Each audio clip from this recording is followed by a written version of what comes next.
Halo Kang, ketemu lagi kita dengan laptop bekas. Kali ini adalah dari keluarga ThinkPad X1. Keluarga yang biasanya kita kenal tipis-tipis, slim-slim, ringan-ringan. Ini juga sama, tapi ini bukan X1 Carbon, walaupun bahannya ada karbon-karbonnya. Inilah versi powerful dari ThinkPad X1 Carbon, ThinkPad X1 Extreme yang memiliki dual GPU. Ini generasi pertama, jadi ini adalah percobaan pertama Lenovo untuk menghadirkan laptop kelas bisnis papan atas dengan dual GPU yang tipis. Inilah pengalaman saya menggunakan Lenovo ThinkPad X1 Extreme sekitar sebulan lamanya.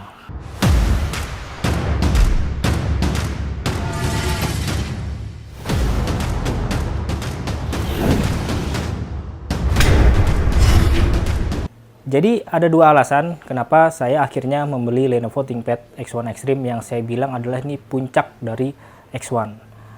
Alasan pertama tentu karena harganya yang sudah mulai 7 jutaan ya Kang. Jadi Akang sudah bisa memiliki laptop seperti ini dengan harga 7 jutaan. Tergantung konfigurasi dan beli di mananya ya.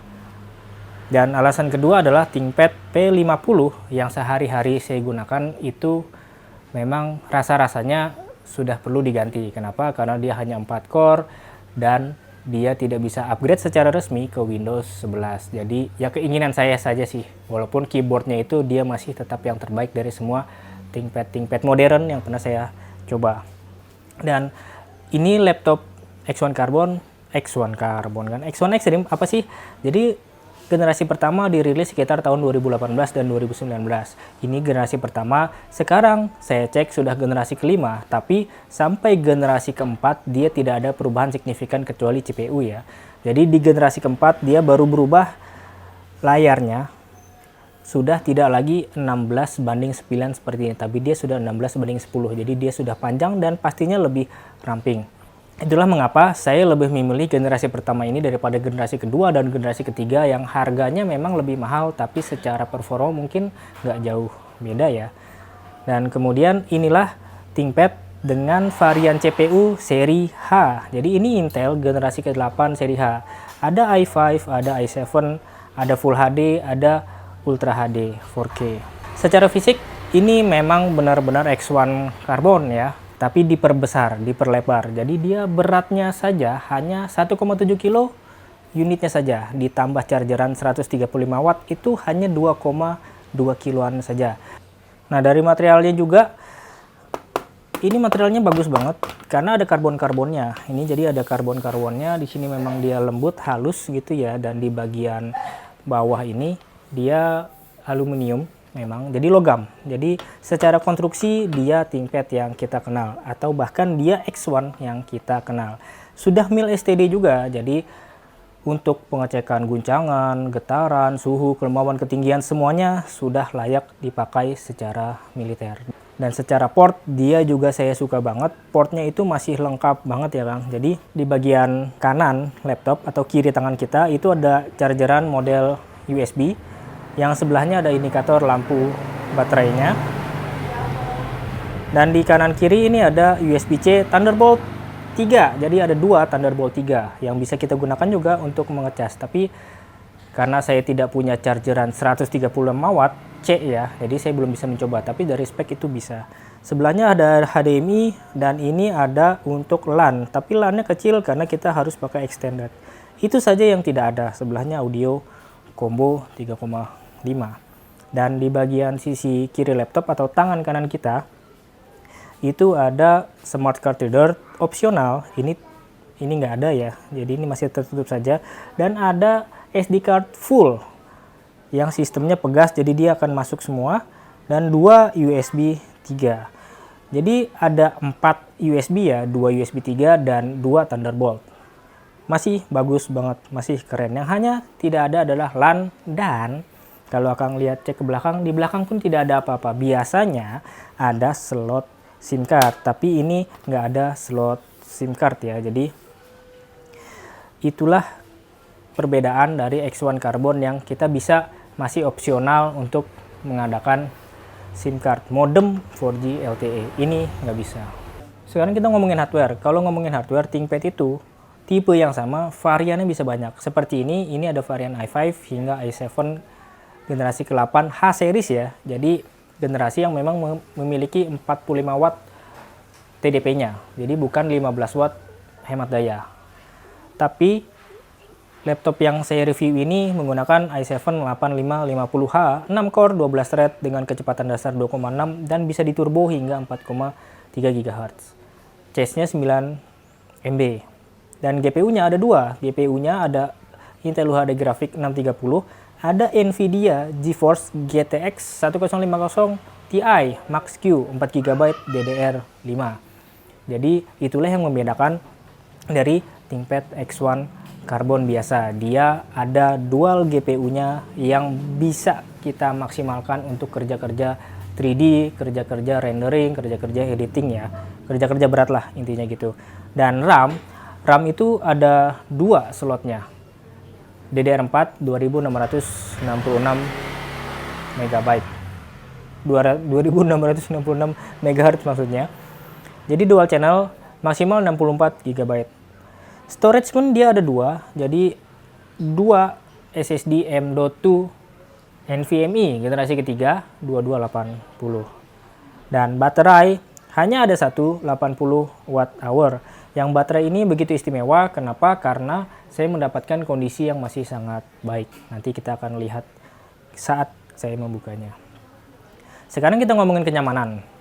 Laptop hardware-nya udah bagus, speknya bagus, nggak berarti kalau kenyamanan juga bagus. Benar, kenyamanan bisa saya rangkum ke display, keyboard, kebisingan, dan panas. Jadi kalau ngomongin kenyamanan, displaynya pertama. Displaynya ini 15,6 inci ya Kang. Ada dua varian, 15,6 inci Full HD dan 15,6 inci HDR UHD. Itu varian yang tertinggi. Selisihnya saya pernah menemukan itu sekitar 2 jutaan dari versi Full HD. Jadi saya mengambil yang versi Full HD saja, walaupun saya tahu keinginan saya adalah UHD karena di sana sudah serba bagus banget. Sudah 1200 banding 1 kontras rasionya. Adobe RGB-nya pun sudah 100% dan dia sudah HDR ya. Tapi nggak apa-apa karena yang Full HD ini pun, layar Full HD ini pun menurut saya ini sudah sangat bagus ya. Jadi dia anti glare tentunya dan kecerahan 300 nits ini kita sedang di luar ya. Jadi sudah maksimal. Tidak mantul-mantul, tipenya matte dan ini kalau Akang lihat sudut pandangnya juga luas dan warna juga bagus, tidak ada terlalu ke merah atau ke kuning atau ke biru-biruan gitu ya. Jadi menurut saya warnanya sudah bagus. sRGB-nya berapa? 100%. Jadi 70% Adobe RGB. Menurut saya layar ini termasuk yang bagus. Dan di atas layarnya ini ada Think Shutter seperti biasa. Ada juga varian yang infrared kalau nggak salah. Tapi saya mendapatkan yang Think Shutter. Dan kalau kita ke bagian berikutnya, kenyamanan keyboard. Yang kita khawatirkan adalah ThinkPad semakin tipis dan keyboardnya semakin nggak nyaman. Bener nggak? Tapi untungnya ThinkPad X1 Extreme ini tidak begitu. Akan lihat keyboardnya ini masih, kalau kita begini ya, masih tebal ya, masih jauh gitu jarak key travelnya. Dan ini 15,6 inci, tapi kenapa nggak ada numpadnya ya? Betul. Jadi keyboard ini adalah keyboardnya X1 Carbon yang saya suka. Kalau akan perhatikan review saya sebelumnya, keyboard X1 Carbon itu lebih baik daripada keyboard T480, lebih baik daripada keyboard T14, dan dia hanya kalah dari T470S. Jadi keyboardnya bagaimana rasanya? Masih bagus banget, masih ThinkPad banget. Empuk, nyaman, firm, nggak jeblos gitu ya. Dan saya masih bisa menggunakan keyboard ini 75 sampai 85 kata per menit ya untuk mengetiknya. Dan dia LED-nya semuanya putih warnanya. Jadi ada LED caps lock, mute speaker, mute mikrofon, dan di sini ada yang bisa kita atur, semuanya masih bagus. Bagaimana dengan track point-nya? Track point-nya ini lebih bagus daripada track point milik T14 ya. Jadi ini masih bisa lebih enak digunakan. Trackpad-nya sendiri ini juga dari kaca dan ini dia presisi ya Kang, dia bagus, presisi, nyaman, mulus gitu. Yang membedakan Atau yang mungkin jadi kekurangan bagi sebagian orang adalah dia kecil banget. Ini kan laptop besar, tapi kenapa trackpadnya kecil ya? Mungkin sebagian orang akan merasa seperti itu. Tapi buat saya, dan seharusnya buat kita-kita memang yang penggemar ThinkPad, kita tidak akan merasakan itu. Karena kita menggunakan trackpoint ya. Asal trackpoint ini nyaman, nyaman sudah trackpadnya. Dan dia ada kliknya juga ya. Nih, klik kanan, klik kirinya. Ini terasa sangat, memang ini laptop mahal gitu. Dan sekarang kita bicara audionya dari Dolby Premium ya. Jadi ada Dolby Audio Premium yang sudah tersematkan bersama dengan laptop ini. 2 watt masing-masing, jadi stereo 2 watt dan keluaran suaranya menurut saya sih bersih memang. Hanya saja kurang keras, mungkin karena dia memang di bawah ya. Keluar speakernya menghadap ke bawah, jadi harus dipantulkan dan surface-nya itu harus memang misalnya lantai atau ya yang bisa memantulkan suara dengan baik. Tingkat kebisingan seperti apa? Tingkat kebisingan boleh dibilang laptop ini mengeluarkan suara yang cukup bising ketika dipakai untuk kerja-kerja berat. Jadi ketika kita setting best performance, kita akan mendengarkan suara kipas dan memang dia memperbolehkan laptop ini mengeluarkan suara seperti itu ya. Jadi supaya mendinginkan juga prosesornya. Dan ngomong-ngomong dingin, laptop ini dingin atau panas? Ya tergantung. Jadi kalau kita gunakan secara biasa, idle gitu, saat biasa saja itu panasnya sekitar 40 sampai 60 derajat. Memang lebih tinggi daripada laptop kebanyakan yang biasanya di 40-an, jarang di 60-an. Tapi ya begitulah, karena memang laptop ini saya gunakan balance, tidak dengan base efisiensi gitu ya. Jadi balance kadang-kadang dia memang sering tinggi saat kita menggunakan aplikasi atau apapun. Dan panas itu ketika kita gunakan seperti ini tidak terlalu terasa panas hanya terasa di bagian sini ya Kang. Karena memang inilah tempat exhaust-nya. Dan membuat kita nyaman, kenapa? Karena tidak ada exhaust di sebelah kanan. Jadi tidak ada exhaust di sebelah kanan. Exhaustnya itu ada di bagian belakang sini. Jadi dia keluar ke sana ya. Jadi tidak keluar ke kanan, ke kiri ya jarang gitu ya. Jadi tangan kita sangat bebas. Dan karena dia combo audio jacknya ada di sebelah kiri, jadi juga tidak terganggu dengan kabel ya. Tidak terganggu dengan kabel saat kita menggunakan mouse. Itu juga bagian dari kenyamanan penting. Jadi boleh dibilang 2 poin secara hardware dan secara kenyamanan laptop ini membuat saya nyaman dan bisa bekerja dengan cepat. Bagaimana dengan hasil testingnya? Benchmarking yang sudah saya lakukan seperti biasa dari PC Mark, Geekbench, 3D Mark dan juga gaming nanti akan saya demokan. Secara Geekbench akan bisa lihat sendiri hasilnya. Dia mengungguli laptop-laptop yang sudah saya punya. Bahkan dia mengungguli P50 yang memang niatnya saya gantikan gitu ya. PC Mark 10 juga sama. Dia hanya kalah sedikit dari ThinkPad T14 yang sudah saya coba. Dia ThinkPad T14 memang 6 core juga ya Kang. Jadi sama-sama 6 core tapi dia model efisien. Model yang hemat daya. Cinebench juga sama. Secara kemampuan atau core prosesornya dia kalah dari ThinkPad T14 Ryzen. Tapi dia mengungguli semua laptop yang pernah saya coba, laptop bekas maksudnya. X1 Carbon jelas kalah, P50 juga jelas kalah. Yang dia bersinar adalah saat pengujian 3D atau untuk gaming. Dia mengungguli semua laptop, bahkan laptop terbaru yang saya coba HP Pavilion yang menggunakan AMD Ryzen terbaru tapi memang tidak punya dual GPU, hanya mengandalkan GPU bawaan, dia jauh mengunggulinya. ThinkPad T14 Ryzen pun kalah. P50 juga jelas sudah kalah jauh. Jadi ketika saya bilang saya ingin mengupgrade laptop ini, ternyata memang pantas untuk menjadi upgrade dari P50 walaupun secara bentuk beda gitu ya. Bagaimana dengan testing real? Tesnya sendiri, saya sudah mencoba ini untuk main Valorant. Jadi Valorant saya sudah coba untuk Full HD dan High. Semuanya saya tinggikan, semuanya saya okekan bagus semua. Dan rasanya masih bisa jalan 100 FPS lebih.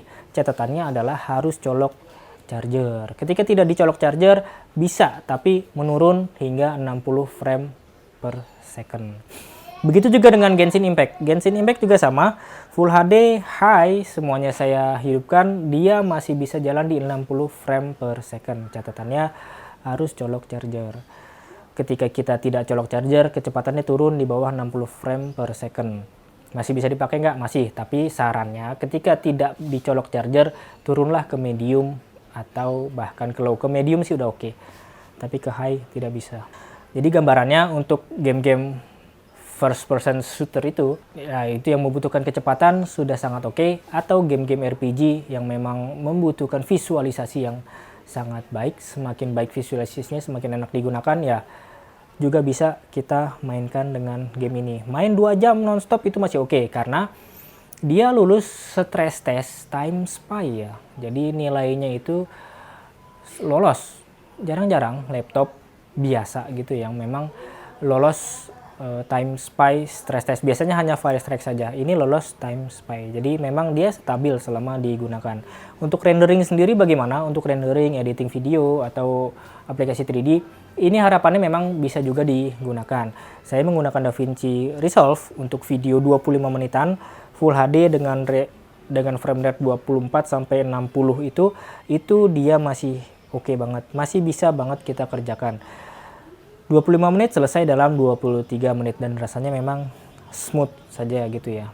Bagian yang saya suka lagi dari ThinkPad X1 Extreme ini adalah dia gampang banget kita buka ya Kang. Jadi hanya butuh obeng seperti ini, Philip Tool PH00, ada 7, 1, 2, 3, 4, 5, 6, 7 baut saja yang kita kendurkan, tidak sampai lepas ya, lalu kita congkel angkat seperti ini, karena bautnya itu ada penahannya dan tidak sampai lepas. Ini materialnya aluminium ya, bagus, kokoh ya terlihatnya ya.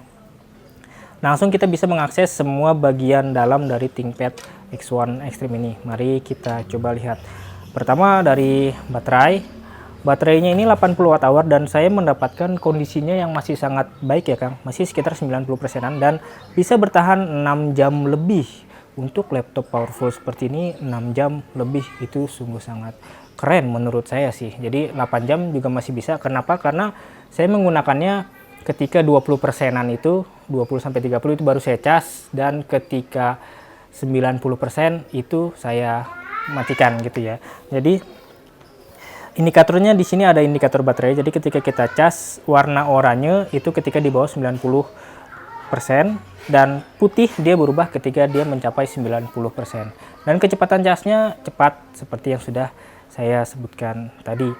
Dan kemudian kita ke bagian atasnya. Ke bagian atasnya akan lihat di sini ada 2 slot SSD NVMe PCIe Gen 3 2280. Ini sudah terpasang satu, ini 512 GB. Bisa dipasang sampai berapa? Saya rasa 1 tera, 2 tera, 4 tera itu masih sangat bisa, masih sangat mungkin. Dan di bagian storage kedua ini ada heatpad ya. Jadi ketika akan memasangkan SSD sudah ada untuk penahan panas tambahan. Kemudian kita ke atas baterainya ini ada baterai CMOS. Jadi langsung kelihatan itu sungguh sangat bagus, memudahkan kita banget ya. Saat kalau memang baterai CMOS-nya ini habis atau perlu direset, tinggal dicabut saja, gampang. Kemudian ke masalah power lagi, yang unik adalah ini akan lihat ini colokan power, ini masih bisa kita upgrade ya Kang. Jadi ini soket saja, ini tersoket saja, jadi masih kita bisa copot. Kalau misalnya ada apa-apa dengan power, ini masih bisa kita copot, tidak perlu ganti motherboardnya. Keren banget, asli keren. Kipas akan lihat ada 2, walaupun bukan kipas terbesar yang kita lihat di laptop ya, karena memang ya ini laptop tipis kan, tapi ada 2 kipas dan heat pipe-nya seperti ini. RAM juga ada 2 slot, ini 16 GB dan ini 16 GB DDR4 2666 MHz ya kecepatannya. Bisa di-upgrade hingga 64 GB. Cepat banget tuh 64 dan dual channel pastinya. Ini WiFi ada di sini. Yang tidak ada seperti saya sebutkan tadi, tidak ada slot WW1 card. Jadi kalau kita perhatikan betul, memang di mana lagi ya masangnya ya, kita tidak bisa memasang WW1 card, tidak ada slotnya lagi. Jadi itulah pengorbanan, sacrifice yang dibuat oleh Lenovo. Dan ini CPU dan GPU-nya ya, sebelah situ. Ini speaker 2 yang sudah Dolby Audio Premium, suaranya lumayan saja, seperti yang saya sebutkan tadi. Dan ini buat engsel, mengatur engsel. Yang sayangnya karena ada pelindung seperti ini, ada frame-nya, jadi saya tidak bisa lagi mengatur. Dan itulah menjadi kelemahan juga menurut saya. Laptop ini tidak bisa saya buka dengan hanya menggunakan satu tangan saja. Sungguh sangat sayang.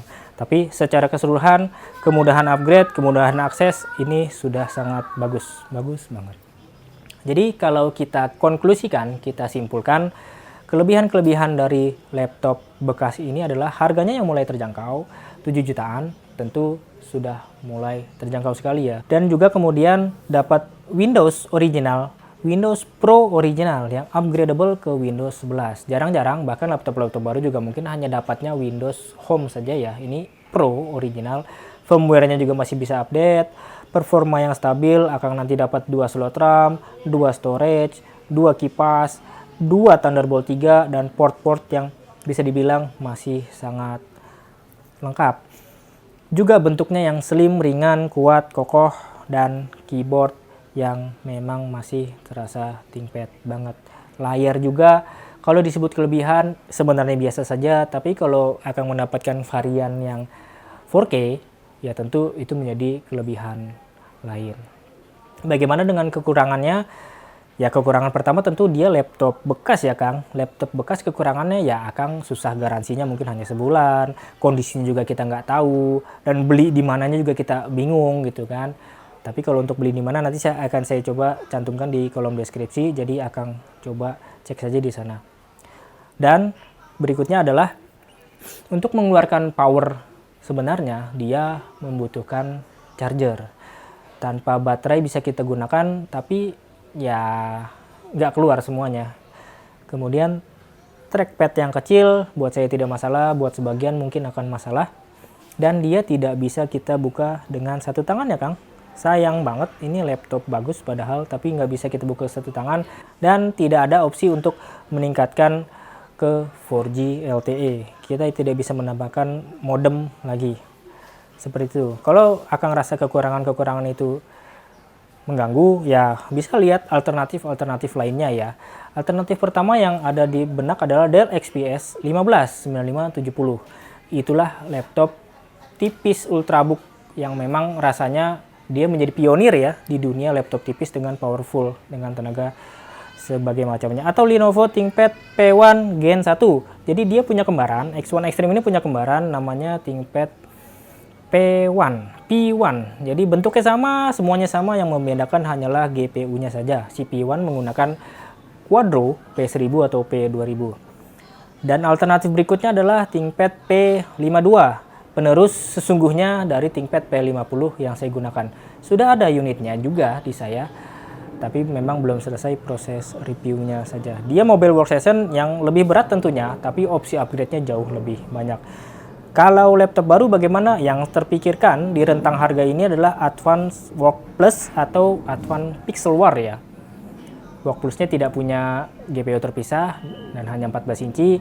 Pixel War-nya mempunyai GPU terpisah kalau nggak salah ya. Saya sama sekali belum mencoba, hanya lihat range harganya saja. Jadi belum bisa juga saya komentari cocok atau tidak, atau sebagus apapun atau tidaknya. Itu alternatif yang mungkin bisa Akang pertimbangkan untuk selain laptop ini. Tapi kalau memang jatuh hatinya sudah ke ThinkPad tapi ingin gaming, konten kreator, bisa macam-macam, rasanya X1 Extreme generasi pertama ini masih layak untuk Akang jadi pilihan. Begitulah kira-kira. Terima kasih sudah menyaksikan hingga saat ini. Sampai jumpa lagi. Salam Diki Septeria.